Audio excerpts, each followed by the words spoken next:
தொடர்ந்து ஏற்படுத்தப்பட்ட பஞ்சம் உடல்கள் சர்வைவல் அடாப்டேஷன் நிரந்தரமா மாத்தி ஃபெமைன் ரெஸ்பான்ஸ் பேட்டர்னை பயாலாஜிக்கல் சிஸ்டம்ல பதிச்சுக்கிச்சிங்க.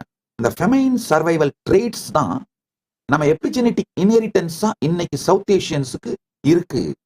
அதனாலதான் டயபெட்டிஸ் ரிஸ்க் ரொம்ப அதிகமா இருக்கு. திரும்ப திரும்ப திரும்ப ஸ்டார்வேஷனுக்கு உட்படுத்தப்பட்டதுனால உடல் எனர்ஜியை சேமிக்கிறதுக்காக பயாலஜிக்கலா அடாப்ட் ஆயிடுச்சு. அதனால இன்சுலின் ரெசிஸ்டன்ஸும் சுகர் ஃபேட் மெட்டபாலிசமும் மாற்றம் நடந்து அது பரம்பரையாக கடத்தப்பட்டது. ஆழ்ந்து புரிஞ்சுங்க. ஒரு பஞ்சத்தை கூட கடந்து உயிர் வாழ்ந்தால் அடுத்த தலைமுறையில டயபெட்டிஸ் ரிஸ்க் 2 மடங்கு ஆயிடும்.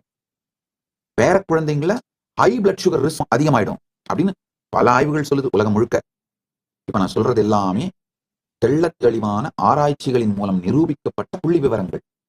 கொஞ்சம் இன்டர்நெட்ல ரிசர்ச் பண்ணுங்க, ஏஐல ரிசர்ச் பண்ணுங்க. நான் சொன்னது ரிசர்ச் பண்ணி பார்த்தீங்கன்னா உங்களுக்கே புரியும். ப்ரிசைஸ் டீட்டெயிலோட இந்த இன்ஃபர்மேஷன்ஸ்லாம் அவைலபிளா இருக்கு.